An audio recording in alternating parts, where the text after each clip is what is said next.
What is going on, miners, and welcome back to the Hobbyist Miner channel. Well, it's been about a week and a half now.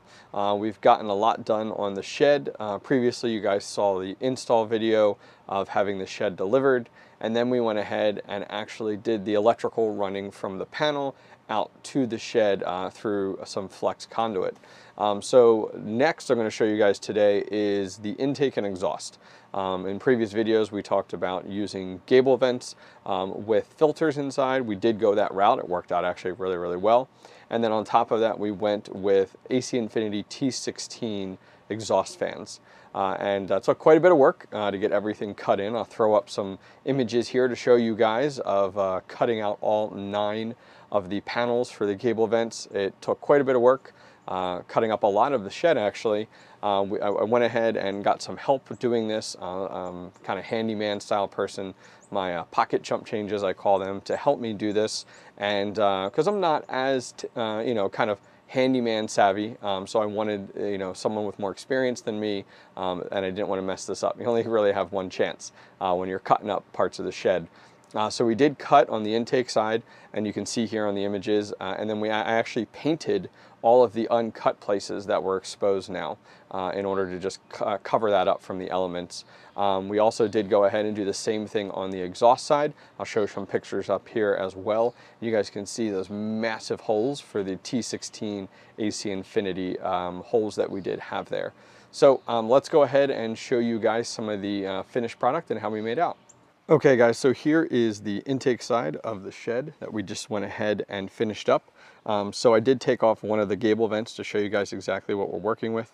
So we do have 9 total Gable vents that you can see cut in here. Tried to space them out between the joists and the studs so that we didn't have any problems with structure and kind of keeping everything supported properly. So as you guys can see here, each of our Gable vents is set up like this. We have the white side facing out towards us. We did cut these. I got a roll of this filter, and we did go ahead and cut the filter to size. I will be able to swap these out every if it's weeks or months, depending on the time of season. And the nice thing is, take a look. It just fits really nicely in here up against the screen. These are 16 by 18 is the total size of these. And then the Gable vents are actually a 2-piece. So this is that piece there, and we actually bolted them all in and then went ahead and siliconed around the outside. You can actually see the paint that I was talking about here, and that's what we did in order to help out with that unfinished wood, just to help out with the elements and all. So we can tuck this in quite a bit, and then what you can do is just take your Gable vent here, slip it in, and then these actually just press. And these are actually recommended from Chump Change XD. He did recommend these, and these worked out awesome. They're a little pricier though than I would have liked, but I couldn't find any other types of 2-piece Gable vents. There's lots of Gable vents out there, but the 2-piece Gable vents are the most important and is what we're looking for in order to be able to do that. Nice and simple and easy. I mean, we can pre-cut these filter pieces, and the filters themselves, all the filters, these are all covered. And then I did have maybe 2 or 3 extra, was about $25. So if I put that into operating costs, maybe once a month, especially during like summertime and spring with all the pollen versus wintertime, you're not going to run into it as much, but something to keep in mind for upkeep with the shed as well. This guy down here is a hooded vent that you guys can see. I'll show you underneath here. So we do have the rodent and mesh here to keep some of your bigger critters out of there. There is no filter on this. There will be a filter box inside. This is the dedicated system that will be used for the ASIC miner, and that will suck in air. So this is complete intake. So intake here, and then all of these are intakes as well. But this will keep the entire ASIC system separate so that it won't bleed into our shed, and I'll show you guys that. But let's go ahead and take a look at the exhaust. Okay, so we're over on the exhaust side. Sorry, the air conditioner is behind me, a little loud. But here's our exhaust side here. So we have 4 total T16 AC Infinity exhaust fans. You can see I actually used black silicone, which was definitely a mistake. It looks really wet and everything, but it's actually really hard and helped to seal things up. I thought it would look a lot better being black, but I'm also not really good at the whole handyman thing, and yeah, it did not turn out the way exactly I wanted. But these, you can see, are held in by 8 of these bolts here These things are not going anywhere. Nice and sealed off, actually installed from the inside out.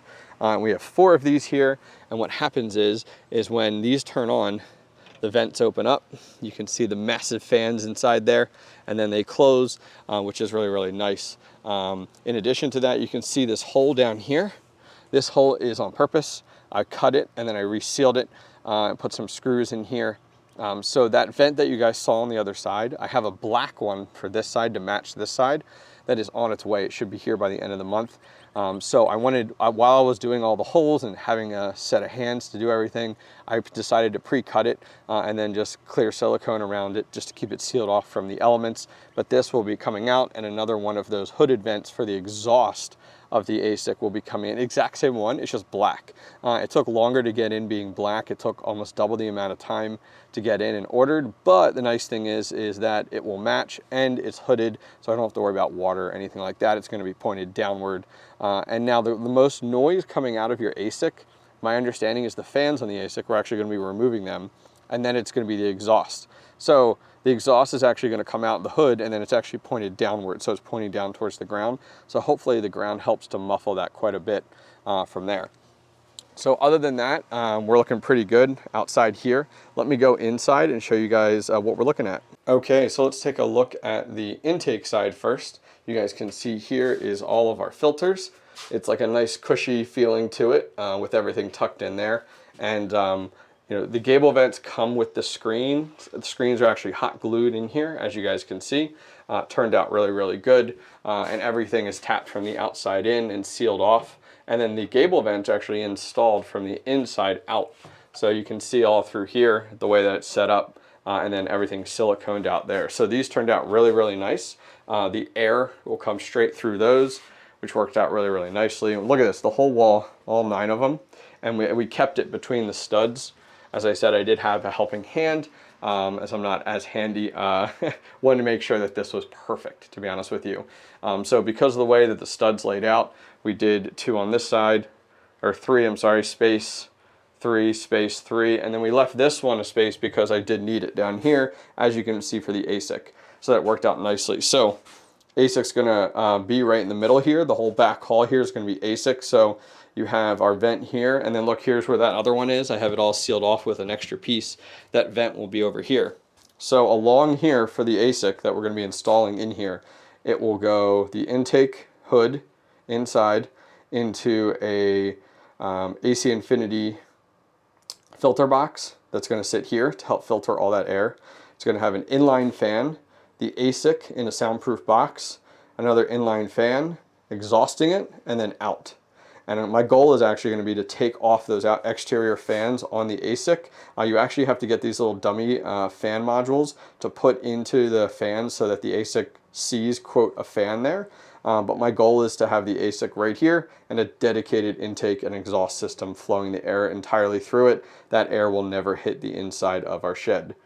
There's the electrical. We talked about that in our previous video. That's going to be done this week on Friday. And now let's take a look at our exhaust.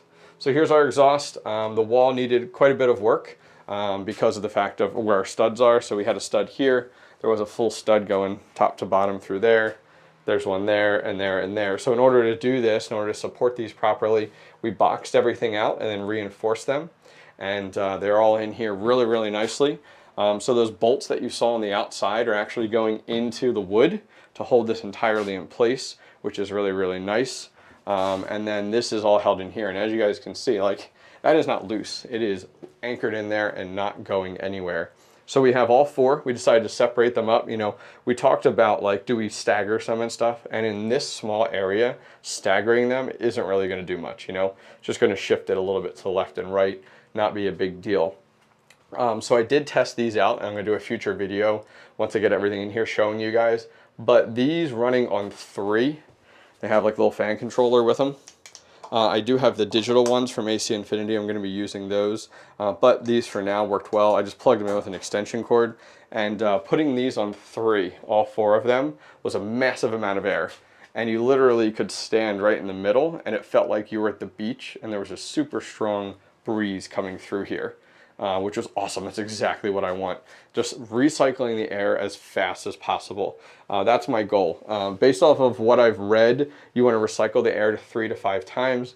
I think we're going to be recycling the air a bazillion times per minute in here because of this, which is nice because that means that I have big fans going slower, which means they should be quieter, pulling the air in, right through, and out very quickly.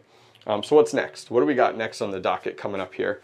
So the next thing that we're going to be doing is all the electrical is going to get terminated this upcoming Thursday actually. So we're going to put all of our meter boxes in with our DROC meters, and our L630R plugs are going to go in. We're actually going to do a junction box right here and then pipe everything up to where we want to, right around here on eye level, which will be nice. We also have our Ethernet. All of that's going to come up. I'm probably going to keep everything based right over here until I get my racking in place. This week also we're going to cover these. I have a bunch of the extra, these are the cutouts from the shed, so I'm going to cut some of these to size so that they do have the outside weatherproofing side and just put them right up against here. It's kind of my goal. I'm going to keep the grate there, just cover them entirely on this side, and same thing on that side. I did install, if you guys saw here, this is a little Google Nest thermostat, so I can monitor my temperatures inside, which is nice. Just keep an eye out on things within the shed, which will be nice. So something I need to decide on is the floor, and I'd love your input, guys, on the floor. What do you guys recommend we do for the floor? You know, it's unfinished wood, as you guys can see, so I'm tempted to do some type of painting or sealing of the floor entirely, something that can be easily cleaned is kind of what I'm thinking. Some people recommended like the big rubber tiles just to save money and put them in place. People recommended like almost like a rubber material that you would see for truck beds. Some people don't even recommend like carpet, which I'm not going to go that route for sound dampening because of the moisture in here. I don't want to go with carpet.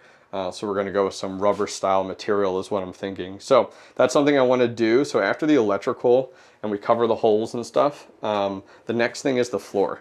And I also need to do a gutter. I want to do a gutter so you guys know the ceiling slopes this way. I want to put a gutter on that side, of course, to catch the rain before it comes down in front of these vents. And then I'm going to put the gutter going down into like a rain barrel, is what my wife and I were talking about. But that's going to sum things up for today, guys. Let me know your thoughts, feelings. You like the way it turned out? You don't like it? Recommendations, thoughts? I'd love to hear from you guys. So leave a comment down below. If you guys are doing a shed, I'd love to hear how you guys are doing it. But that's going to wrap things up for today. If you enjoyed the video, give it a thumbs up. And finally, don't forget to subscribe. Take care.